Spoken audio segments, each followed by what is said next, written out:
few weeks ago, we traveled for 2 days by tandem bike from Mandawi City, Cebu, all the way to Panabo City, Davao del Norte. And in few days, we will be climbing Mount Apo, the highest mountain in the Philippines. But before that, we need to make sure that we are fully ready to tackle the highest mountain in the country.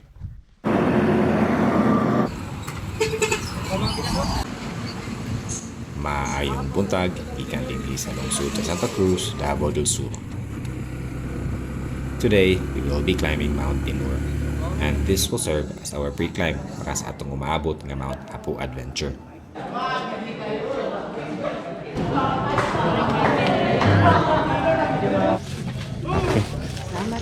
Salamat. It was actually our friend here, Ivan, who invited us to join in this climb. Bag bay? Oo, may nakaplas. Barangay Sinoron serves as a jump-off point to the summit of Mount Dinor. Basig sa pangpang ba? Dagan man gud niya basig ka break ba? Nawi kasagod nga na.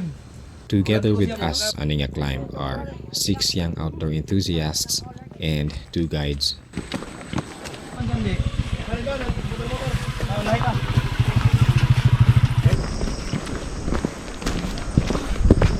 There is a route to a waterfalls, but it's 12 kilometers from this point.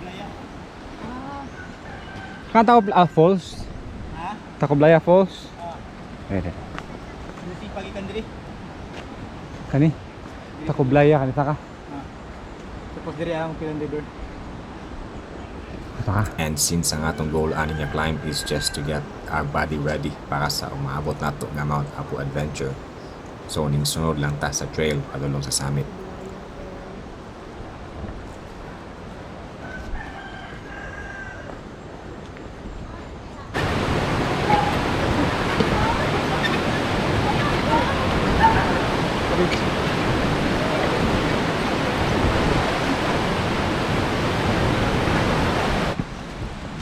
We give ourselves a lengthy 6 hours to reach the summit of this mountain. On the average, the summit can be reached within 4 to 5 hours.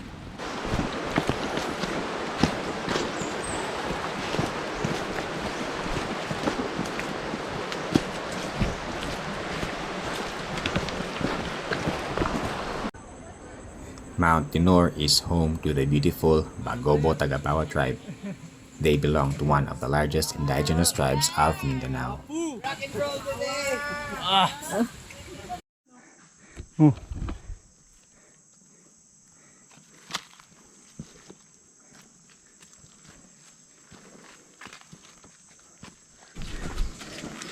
Most of the people here are farmers and they are trained to plant and grow coffee. Binta na? Binta. Ano binta? Ano siya, 80 lang. Karang liso na yun. Isto na siya. Pagaling nga lang.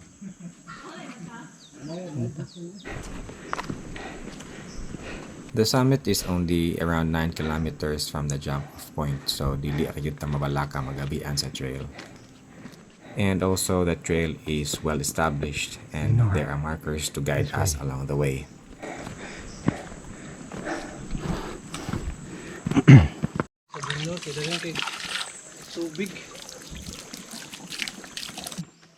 There are several rest stops along the way, and most of the time there are locals stationed to sell food and drinks. Here we had our lunch and we tried one of their best sellers.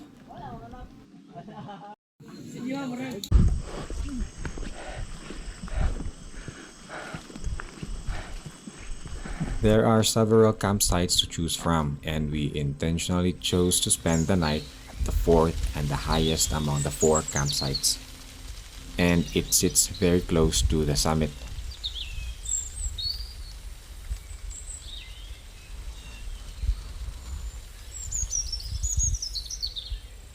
At 1,274 meters above sea level. The summit of Mount Dinor is dominated by almasiga trees, locally known as Dinor, hence the name of the mountain.